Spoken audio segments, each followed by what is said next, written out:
So, meron ako dito mga polo. Yan. Ito yung brand niya.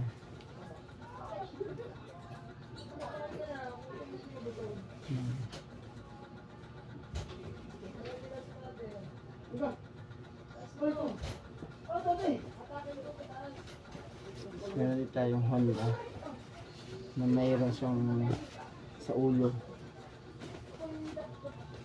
Pwede ko kaya ito.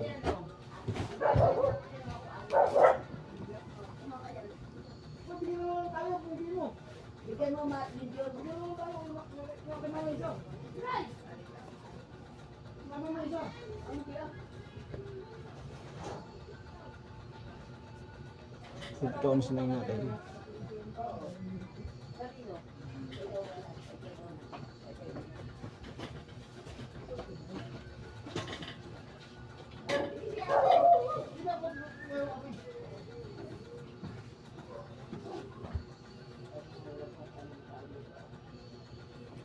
Yung brand.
So, ako kasi meron ako utang sa junk shop.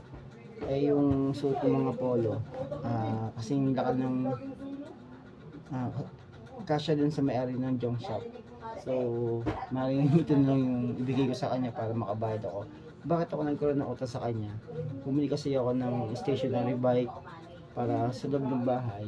Nakapag-exercise ako kasi sports minded tayo. So, yun kasi yung yung purpose na kahit di ako nakapag-jogging, busy sa loob ng bahay, gawa ng bantay ako sa nanay ko na aksidente. So, at least nagkaroon pa rin ako ng ehersisyo o exercise sa nasa loob lang ako ng bahay. So, hindi din ako nakapag-bike, kaya kailangan ko siyang bilhin. And then yun, yung may-ari naman ng junk shop, kung may mga dala akong kalakal tulad ng damit, sapatos, kinukuha din niya, namimili na siya ng kasya sa kanya. So that's it. Yung masamang comment pang puti, wala akong pinagkaiba yun. Paborito sa may channel. That's all.